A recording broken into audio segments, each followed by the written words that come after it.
बिहार के बेउर जेल से जुड़ा है गोपाल खेमका मर्डर का कनेक्शन। पेशेवर शूटर ने मारी थी गोली, आईजी की रेड में हुआ बड़ा खुलासा।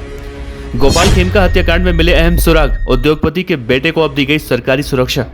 गोपाल खेमका के पूरे परिवार को कौन मारना चाहता है? पहले खेमका के भाई पर जानलेवा हमला, फिर साल 2018 में बड़े बेटे गुंजन की हत्या और अब गोपाल खेमका को मारी गई गोली।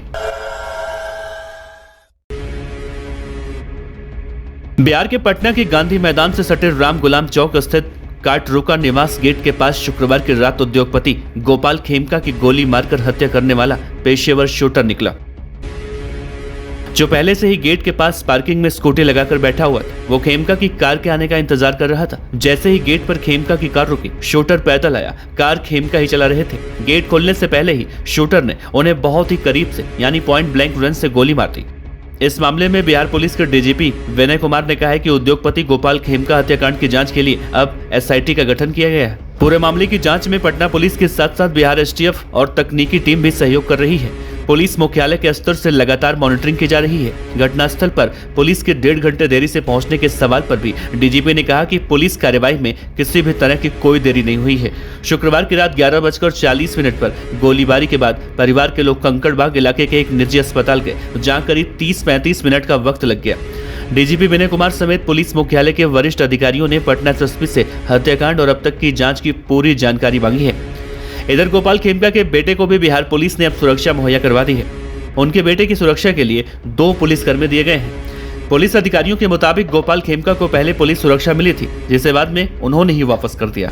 ये सुरक्षा भुगतान के आधार पर मुहैया कराई गई थी, जो उन्होंने अप्रैल 2024 में किया था। इसके बाद उन्होंने कभी भी बिहार पुलिस से कोई सुरक्षा नहीं मांगी। वहीं पुलिस इस मामले में सुराग तलाशने के लिए ताबड़तोड़ छापेमारी और कार्रवाई तो कर रही है, लेकिन कातिल अभी भी फरार है। सवाल ये उठ रहा है कि आखिर गोपाल खेमका के परिवार को अब कौन खत्म करना चाहता है? दरअसल गोपाल खेमका के परिवार में 6 साल के बाद फिर से मातम पसरने के बाद अब ये सवाल उठ चुका है। सवाल उठ रहा है कि आखिर गोपाल खेमका के परिवार पर किसकी काली नजर आ चुकी है? आखिर कौन एक एक कर इस परिवार के सभी सदस्यों की हत्या कर रहा है?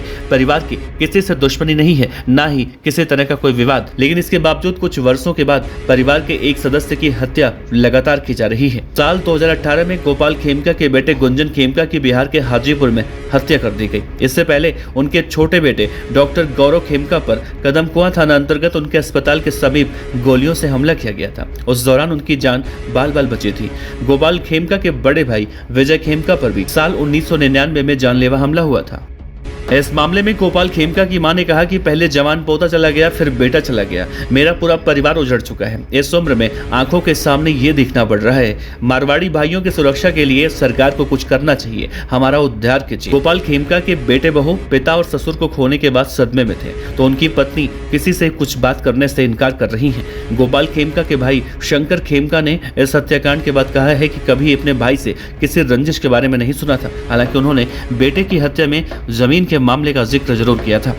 इसे साजिश कहा जाए या संयोग की गोपाल खेमका और उनके बेटे गुंजन खेमका की हत्या एक ही तरीके से की गई। 20 दिसंबर 2018 को दोपहर करीब 11:30 पर हाजीपुर इंडस्ट्रियल एरिया में फैक्ट्री के गेट के बाहर बाइक लगाकर बैठा अपराधी बेटे के आने का इंतजार कर रहा था।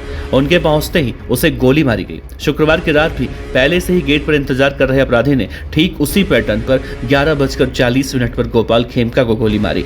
ऐसे में सवाल है कि एक ही परिवार के 2 लोगों की हत्या के पीछे कहीं कोई गहरी साजिश तो नहीं है? गोपाल खेमका को भुगतान के आधार पर सुरक्षा दी गई थी। अप्रैल 2024 में इसे वापस ले लिया गया और बाद में उन्होंने कभी भी सुरक्षा की मांग नहीं की। इस वारदात के बाद पुलिस ने उनके दूसरे बेटे को सुरक्षा प्रदान की है। पुलिस ने पटना की बेउर जेल में तलाशी ली और घटना के सिलसिले में कुछ कुख्यात गैंगस्टरों से भी इस मामले में कथित तौर पर पूछताछ की है।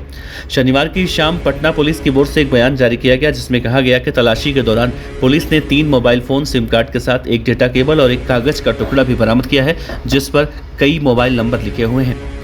गोपाल मर्डर केस में पुलिस की भारी फजियत हो रही है। गोपाल खेमका के परिवार वालों में पहले से ही इस बात को लेकर रोष देखने को मिल रहा है कि पुलिस घटनास्थल पर बहुत देरी से पहुंची थी। अब इस सनसनीखेज वारदात के कई घंटे गुजर जाने के बाद भी कातिलों के नहीं पकड़े जाने से पुलिसिया कार्रवाई अब सवालों के कटघरे में आ चुकी है। हैरानी की बात तो ये है कि एक स्कूटी से आकर अपराधी ने बड़े कारोबारी को उन्हीं के कार में गोलियों से भून दिया। फिर ये अपराधी स्कूटी लेकर पटना के रास्ते हाजीपुर पहुंच गया, लेकिन पुलिस ना तो उसे रास्ते में पकड़ पाई और ना ही ये पता लगा सकी कि हाजीपुर जाने के बाद आखिर वो शूटर कहां गायब हो गया।